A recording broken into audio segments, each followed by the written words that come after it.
ఇప్పుడు వచ్చేసాను. అంతే, ఫ్లైట్ ఎక్కడమే ఆలస్యం. ఫ్లైట్ ఎక్కి తిరిగేసి కూడా వచ్చేసాను. సక్సెస్ ఫ్లైట్ ఎక్కిస్తున్నావా లేదా మమ్మల్ని?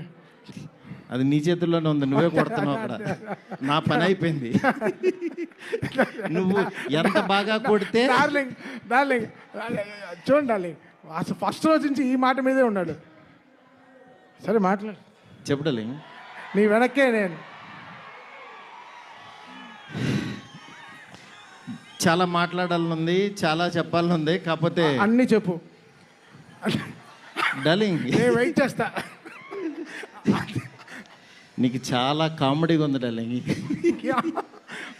మన అంతే కదా darling. Anyway thank you so much. First of all రెబల్స్కి చాలా చాలా థ్యాంక్స్.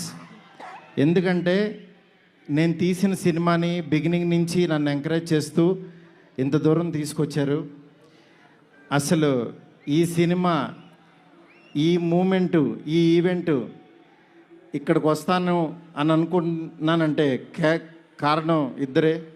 ఒకళ్ళు నా కింగ్ సైజ్ కట్అవుటు రెబల్ స్టార్, అట్లాగే ఈ సినిమాని మేమెంత ప్రేమించినా సరే వెనకడుగు వేయకుండా మమ్మల్ని నడిపించిన వ్యక్తి విశ్వ సార్. మీకు ఎప్పటికీ రుణపడి ఉంటాను సార్. ఎందుకనంటే ఆయన లైఫ్ పెట్టేశారు ఈ సినిమాకి.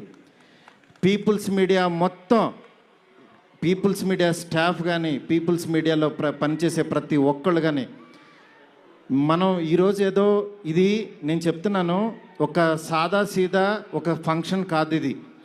దీని వెనకాల చాలా చాలా కష్టం ఉంది, అంత ఈజీ కాదు. మేము ఒక రెబల్ స్టార్ని తీసుకుని వచ్చి, ప్రభాస్ గారిని తీసుకుని వచ్చి భోజనం పెట్టి పంపించేసే అలాంటి సినిమా తీయలేదు ఇది. ఆయన్ని తెచ్చుకున్నప్పుడు అలాంటి ఆ రేంజ్ ఫుడ్డే పెట్టాలని ఫిక్స్ అయ్యాం.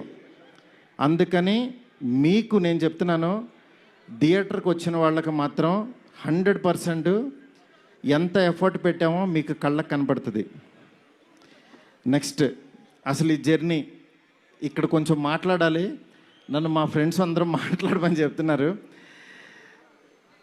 అంటే కథల్లోనూ, చరిత్రలోనూ, పుస్తకాల్లోనూ వింటూ ఉంటాం, ఆ దేవుడు అలా కిందకి దిగొచ్చాడు, కనకదుర్గమ్మ ఒక రిక్షావాడు కోసం కిందకు వచ్చింది, ఇట్లా వింటూ ఉంటాం, ఆ పుస్తకాల్లో చదువుతూ ఉంటాం.